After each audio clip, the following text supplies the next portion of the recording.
السلام ورحمۃ اللہ وبرکاتہ۔ بسم اللہ الرحمن الرحیم۔ آج عطر لگانے کا سنت طریقہ اور اس کے آداب کا مذاکرہ ہے۔ ہم میں سے اکثر آدمی چونکہ عطر لگانے کے شوقین ہوتے ہیں، تو نبی کریم صلی اللہ علیہ وسلم عطر کس طرح لگاتے تھے اور اس کے لگانے کا ادب اور طریقہ کیا ہے، تو سارے حضرات توجہ فرمائیں۔ خوشبو کی دھونی لینا۔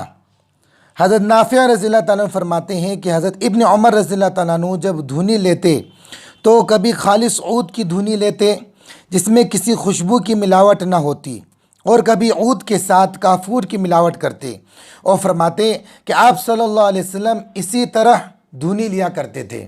دھونی جو ہے خوشبو کی دھونی لینا۔ ممکن ہو تو مشک و عنبر استعمال کرنا۔ حضرت محمد بن علی رضی اللہ تعالیٰ عنہ فرماتے ہیں، میں نے حضرت عائشہ صدیقہ رضی اللہ تعالیٰ عنہ سے پوچھا کہ کیا اللہ کے نبی خوشبو استعمال کرتے تھے؟ تو فرمایا جی ہاں، سب سے عمدہ خوشبو یعنی مشک اور عنبر استعمال فرماتے تھے۔ مردوں کو مردانہ اور عورتوں کو زنانہ خوشبو لگانا۔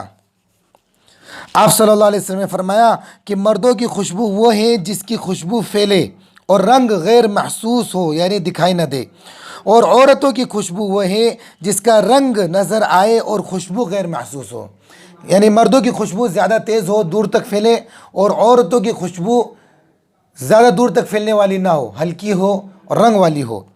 سر اور داڑھی میں خوشبو لگانا۔ حضرت عائشہ صدیقہ رضی اللہ تعالیٰ فرماتی ہے، میں آپ صلی اللہ علیہ وسلم کو ہمارے یہاں موجود سب سے اچھی خوشبو لگاتی تھی، حتیٰ کہ میں خوشبو کا اثر آپ کے سر اور داڑھی میں محسوس کرتی تھی۔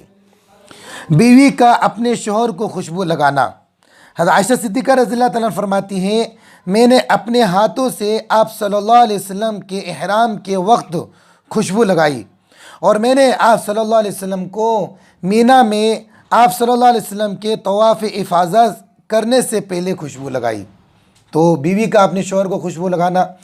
ہتھیلی میں عطر لے کر اسے ہتھیلی میں رگڑنا اور پھر داڑھی کپڑے وغیرہ میں لگانا۔ حضرت یزید بن عبید رضی اللہ تعالیٰ فرماتے ہیں کہ سلمہ بن اکوع جب وضو کرتے تو مشک ہاتھ میں لے کر اسے رگڑتے، پھر اسے اپنی داڑھی پر ملتے۔ عطر لینے کا طریقہ، عطر ہتھیلی میں لینا، پھر اس کو رگڑنا، پھر داڑھی پہ لگانا، پھر جو ہے کپڑوں پہ لگانا۔ عطر لگانے کے مواقع یعنی کن کن موقعوں پر عطر لگانا چاہیے۔ جمعے کے دن عطر لگانا۔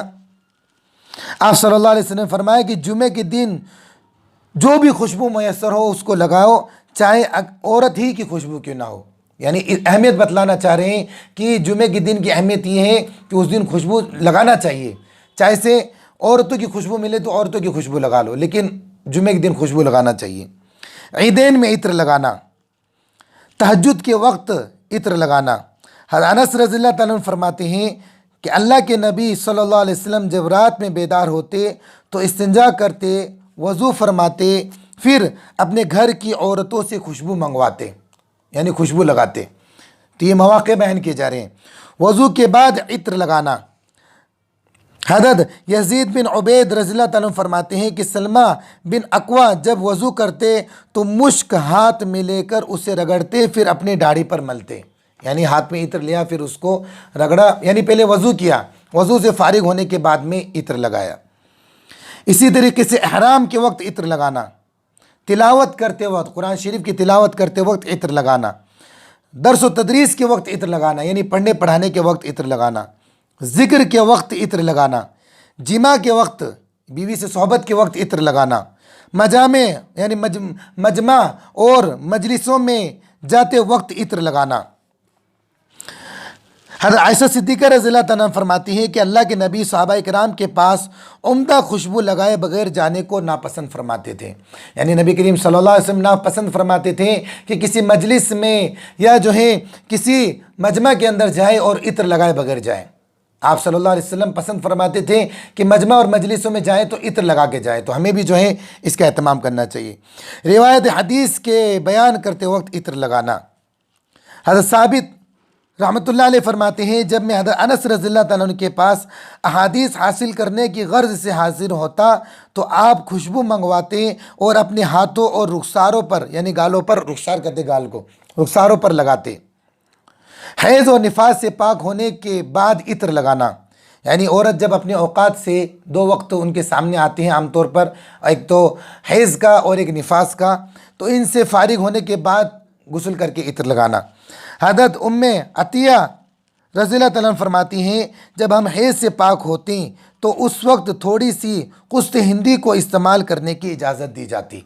تو آج 2 باتیں ہمارے سامنے ہیں، ایک تو عطر اور خوشبو لگانے کا طریقہ، اور عطر اور خوشبو کے استعمال کرنے کے موقع، کہ کن موقع پر جو ہیں، کن مواقع پر جو ہیں ہمیں عطر لگانا چاہیے، اور یہ طریقہ اور آداب نبی کریم صلی اللہ علیہ وسلم ہمیں سکھا رہے ہیں، ہمیں بتا رہے ہیں۔ ہمیں ہر چیز کے اندر نبی کریم صلی اللہ علیہ وسلم کو فالو کرنا چاہیے، ان کے آداب اور ان کے طریقوں کو سیکھنا چاہیے، اس پر عمل کرنا چاہیے۔ اللہ تبارک و تعالی ہمیں ہر چیز کے اندر نبی کریم صلی اللہ علیہ وسلم کی سنت طریقوں کو جان کر، سیکھ کر اس پر عمل کرنے کی توفیق عطا فرمائے۔ السلام علیکم ورحمۃ اللہ وبرکاتہ۔